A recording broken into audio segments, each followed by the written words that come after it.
Hi everyone, welcome to education with fun.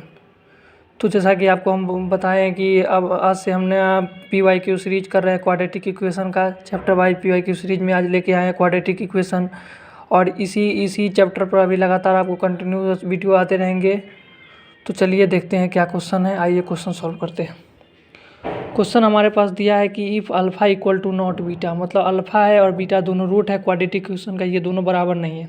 And alpha square equal to 5 alpha minus 3 and beta square equal to 5 beta minus 3। तो पहले जो question में दिया है उसको अभी थोड़ा लिख लीजिए। अल्फ़ा स्क्वायर क्या दिया है आपके पास, 5 अल्फ़ा माइनस 3 दिया है, एंड बीटा स्क्वायर जो आपके पास दिया है वो दिया है 5 बीटा माइनस 3। ओके ठीक है। लेकिन क्वाड्रेटिक इक्वेशन का कंसेप्ट क्या होता है एक बार आपको बता देते हैं। क्वाड्रेटिक इक्वेशन में अगर क्वेश्चन अगर आता है उसका कंसेप्ट क्या है, अगर देखिए क्वाड्रेटिक इक्वेशन है, इसका मतलब होता है A X square plus B X plus C equal to 0 है। ठीक है। अगर मैं बात करूँगा यानी कि इसका मान लेते हैं अल्फ़ा और बीटा, इसका क्या होता है, रूट होता है। अल्फ़ा बीटा इसका रूट है। तो अगर मैं अल्फ़ा प्लस बीटा पूछूंगा तो ये होता है माइनस बी बाई ए, और अल्फ़ा इंटू बीटा होता है ये होता है सी बाई ए। ठीक है।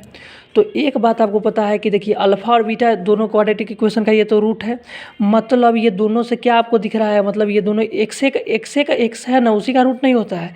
यानी कि आपको यहाँ से एक नया न्यू जो क्वाड्रेटिक इक्वेशन के फॉर्म में बनेगा वो आपको बनेगा क्या कि x square equal to 5x minus 3। Okay, मतलब आपके पास ये क्वाड्रेटिक इक्वेशन बनेगा, यानी कि इसको जो सॉल्व कीजिएगा तो x square minus 5x plus 3 equal to 0 आपके पास हो जाएगा।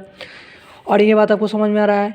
अब देखिए तो इसका रूट क्या था, इसका रूट था ये अल्फ़ा बीटा, क्योंकि अल्फ़ा बीटा इसमें सेटिस्फाई कर रहा था। तो यहाँ से यहाँ तक में क्या करते थे, अल्फ़ा बीटा को सेटिस्फाई कराते थे।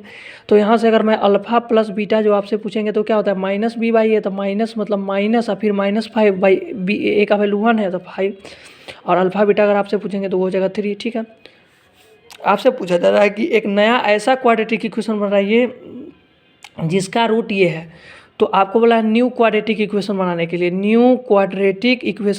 लिए, ठीक है, न्यू क्वाड्रेटिक इक्वेशन बना के जिसका रूट आपको दिया हुआ है। तो मान लेते हैं इसका रूट क्या दिया है, तो इसके लिए क्या करिएगा, x square minus alpha by beta plus beta by alpha into x plus alpha by beta into beta by alpha equal to 0 आना चाहिए, तभी ये नया क्वाड्रेटिक इक्वेशन बना पाएगा। ये इस तरह का फॉर्मेट का होना चाहिए।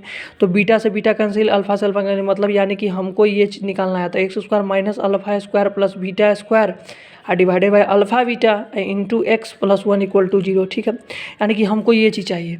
ठीक है। तो आप एक बात बताइए, आप एक ये पढ़े हैं ए स्क्वायर प्लस बी स्क्वायर, ये कंसेप्ट आप पढ़े हैं क्लास 7 में। ए स्क्वायर प्लस बी स्क्वायर क्या होता है, ये होता है ए प्लस बी का होल स्क्वायर माइनस 2ab। ठीक है।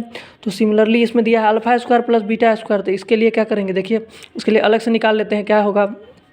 तो alpha square plus beta square क्या होगा, अल्फ़ा प्लस बीटा का whole square minus 2 alpha beta. Okay, तो अल्फ़ा प्लस बीटा का होल स्क्वायर क्या है, तो अल्फ़ा प्लस बीटा आप कहाँ से यहाँ से डालिएगा, तो ये इसका पास आपके पास वैल्यू है 5, तो यानी कि 5 का होल स्क्वायर।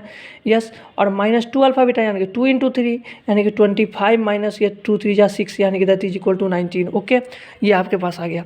अब देखिए एक्स स्क्वायर, तो एक्स स्क्वायर है माइनस, इसके जगह ये डाल दीजिए, ये जगह इसको पुट कीजिए तो 19, और अल्फ़ा बीटा का वैल्यू 3 है, तो एक्स प्लस 1 इक्वल टू 0, यानी कि इसको अगर एलसीएम लेंगे तो 3x स्क्वायर माइनस 19x और प्लस 3 इक्वल टू 0।